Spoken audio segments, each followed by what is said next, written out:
Bonjour, bienvenue dans la série sur l'électrodynamique classique.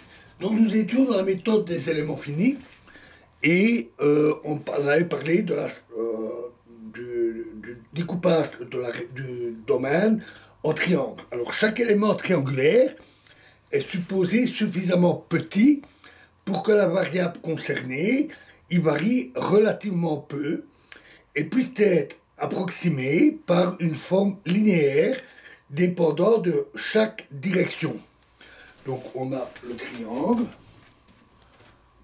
un triangle donné, SE, 1, 2, 3, coordonnées x1, y1, x2, y2, x3, y3. Ce dessin montre l'élément triangulaire E, 1, 2, 3. Notez E, 1, 2, 3. À l'intérieur de cette région, on approxime la variable recherchée en écrivant que psi xy est environ psi e xy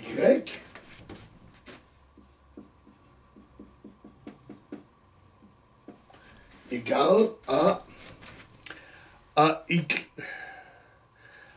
plus bx grand A plus bx plus cy. Les trois variables nodales,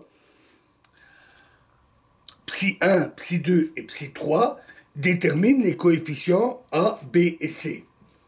Il est toutefois utile pour les calculs de systématiser la procédure en définissant trois fonctions de forme NJ E X Y, une pour chaque nœud, est telle que NJ de E égale 1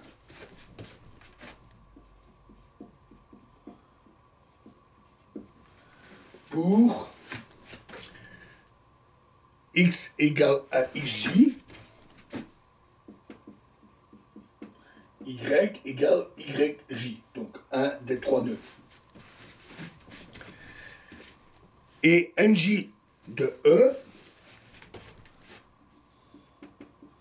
est égal à 0 pour les autres nœuds. Là, les fonctions de forme de E s'annulent à l'extérieur de E.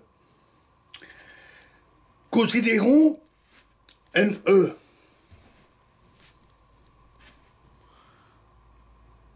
N1 de E égale à A1 plus B1x plus C1y. On a donc, en fonction de ce qu'on vient de dire, A1 plus B1x plus C1 x1 plus C1 y1 est égal à 1. A1 plus B1 x2 plus C2 y2 égale à 2. Et A1 plus B1 x3 égale à 0, pardon. B1 x3 plus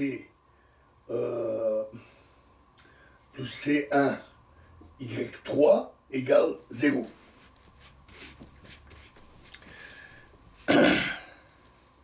Le déterminant des coefficients de gauche est donné par grand D égale à 1x1 y1,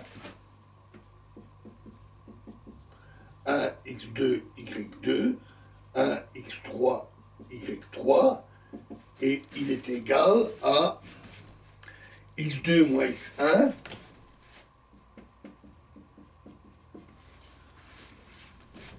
fois y3 moins y1 moins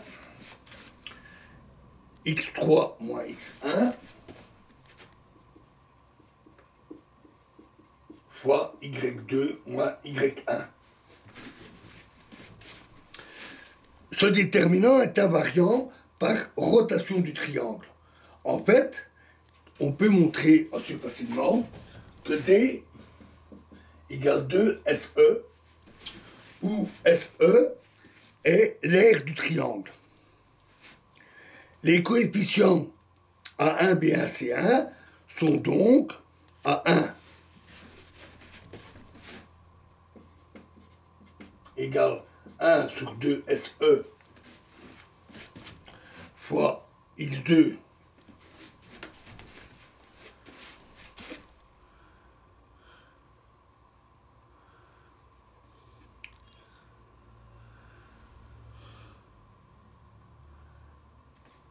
X2 Y3 moins X3 Y2 B1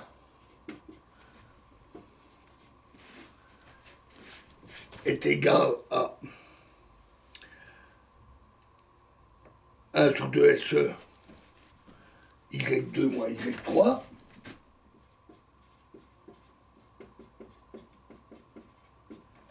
et C1 est égal à 1 sur 2 SE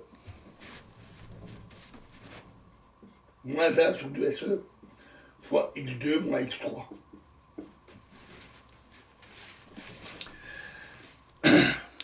Les autres NJE s'obtiennent par permutation circulaire des indices. On a donc les valeurs des fonctions de forme aux trois sommets. Les NJ et leurs coefficients obéissent aux relations somme sur J égale 1 jusqu'à 3 des NJ E XY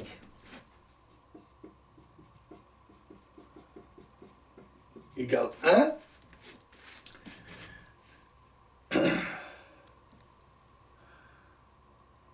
somme pour J égale 1 jusqu'à 3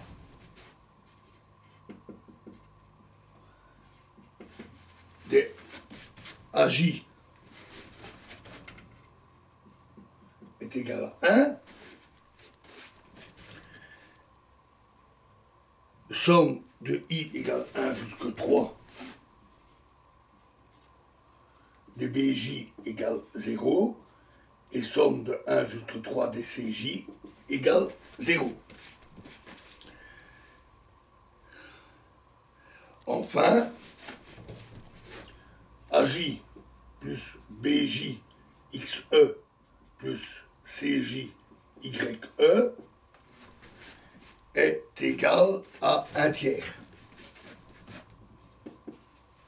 Où XE est ceci pour J égale 1, 2 ou 3.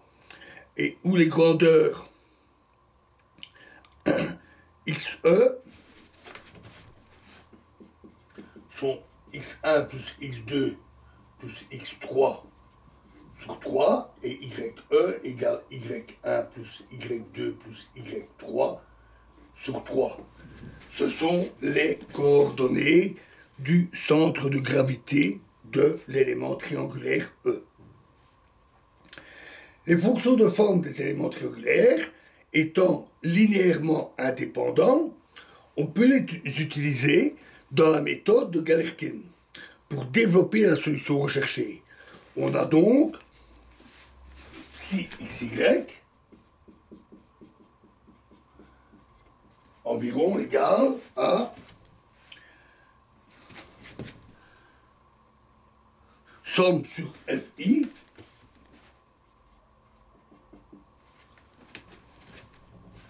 gamma IF fois NI F de XY.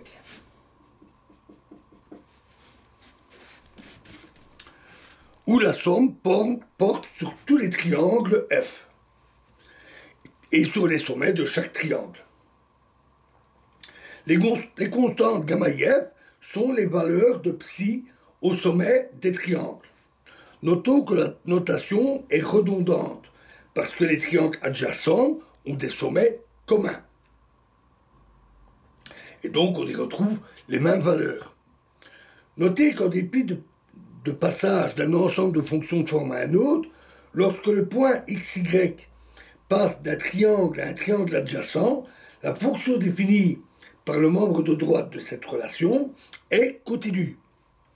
En vertu de la linéarité des fonctions de forme, la valeur de cette fonction sur le côté commun aux deux triangles est égale